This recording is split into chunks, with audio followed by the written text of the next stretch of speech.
بسم اللہ الرحمن الرحیم۔ حضرت علامہ محمد اقبال رحمۃ اللہ علیہ ارشاد فرماتے ہیں، شب روز کی اس دنیا میں مت پڑو، آپ کے پاس ایک اور وقت اور جگہ بھی ہے۔ مومن ریشم کی طرح نرم اور فولاد کی طرح سخت ہوتا ہے۔ قومیں شاعروں کے دلوں میں پیدا ہوتی ہیں، ترقی کرتی ہیں اور سیاستدانوں کے ہاتھوں مرتی ہیں۔ کام میری نگاہ میں ایسا ہی مقصد ہے جیسے عبادت۔ زندگی کا راز یہی ہے کہ جہاں رہو، جس حال میں رہو، خوش رہو، مطمئن رہو۔ مہمان نوازی پیغمبروں کا خاصہ ہے اور فکر کی پہلی منزل کسب حلال ہے۔ جو مسائل انسان نہ حل کر سکے، قدرت انہیں حل کرتی ہے۔ انسان کو ہمیشہ یہ یاد رکھنا چاہیے کہ نیک عمل کبھی ضائع نہیں ہوتا۔ اگر آدمی بننا چاہتے ہو تو بنی آدم کا احترام کرو۔ دل ایک ایسی چیز ہے جو امیر کے پہلو میں نہیں۔ قومیں فنا نہیں ہوتی بلکہ آئندہ نسلوں کی صورت میں اپنا قائم مقام پیش کر دیتی ہیں۔ یقین ایک عظیم قوت اور انصاف ایک بیش بہا خزانہ ہے، اور صبر ایک عظیم سعادت ہے۔ مسلمانوں کے لیے جائے پناہ صرف قرآن پاک ہے۔ قرآن پاک کو صرف پڑھا نہ کرو، سمجھا بھی کرو۔ مسلمان کی حقیقی اساس توحید اور ختم نبوت کے عقیدے پر ہے۔ وہ گھر ہزار صد تحسین کے قابل ہے جس میں روزانہ صبح کے وقت قرآن پاک کی تلاوت ہوتی ہے۔ ایک بڑے استاد کی حیثیت سورج کی سی ہے جو اپنی روشنی و حرارت ہر چیز تک بھی کم و کاست پہنچاتا ہے۔ دوسروں کے سہارے زندگی بسر کرنا قرآن کی روح سے کافری ہے۔ انسانی پیدائش کا مقصد تسخیر کائنات ہے۔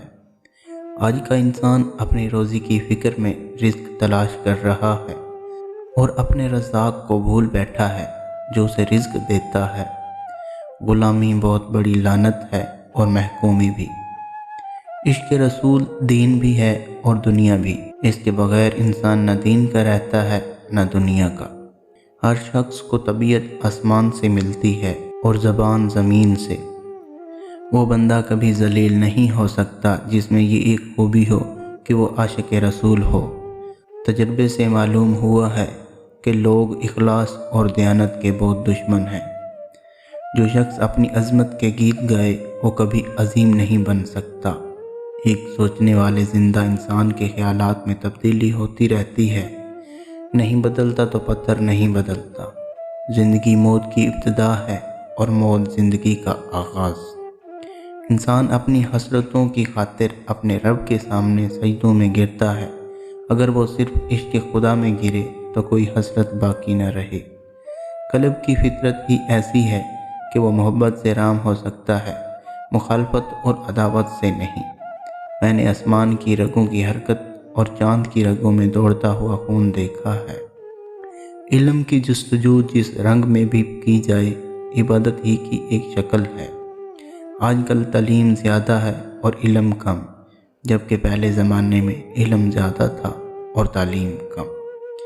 تم کامیابی اور ناکامی پر نظر نہ کرو، اپنے مقصد تخلیق کو پہچانو اور جدوجہد کیے جاؤ۔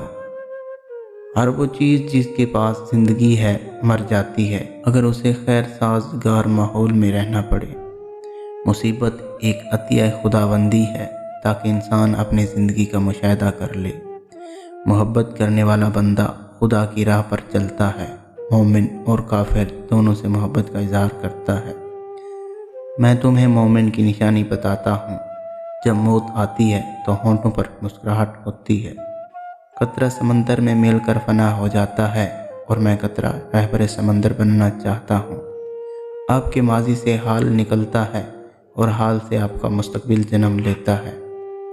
میں سچ کہتا ہوں، آپ کا دشمن بھی آپ کا دوست ہے۔ اس کی موجودگی آپ کی زندگی کو بھرپور بنا دیتی ہے۔ میری آباء و اجداد برہمن تھے، انہوں نے اپنی زندگی خدا کی تلاش میں گزار دی، اور میں اپنی زندگی انسان کی تلاش میں گزار رہا ہوں۔ اپنی تاریخ کو محفوظ کریں اور لازوال بنے گزرے ہوئے وقتوں سے نئی زندگی حاصل کریں۔ میں نے خود کو کبھی شاعر نہیں سمجھا، مجھے شاعرانہ فن سے کوئی دلچسپی نہیں۔ تو نے مجھے اس ملک میں کیوں پیدا کیا جس کا رہنے والا غلام بن کر راضی ہے؟ اگر شاعری کا مقصد انسان بنانا ہے تو شاعری وارث نبوت ہے۔ پودے اور معدنیات تقدیر کے پابند ہیں، وفادار صرف حکم الہی کا پابند ہے۔ تقدیر جاہلوں کی قید اور زنجیر ہے، اس تقدیر کو نیل کے پانی کی طرح سمجھو، وفا کے آگے پانی، کفن سے پہلے خون۔ انسان کی روح کی اصل کیفیت غم ہے، خوشی تو ایک عارضی شے ہے۔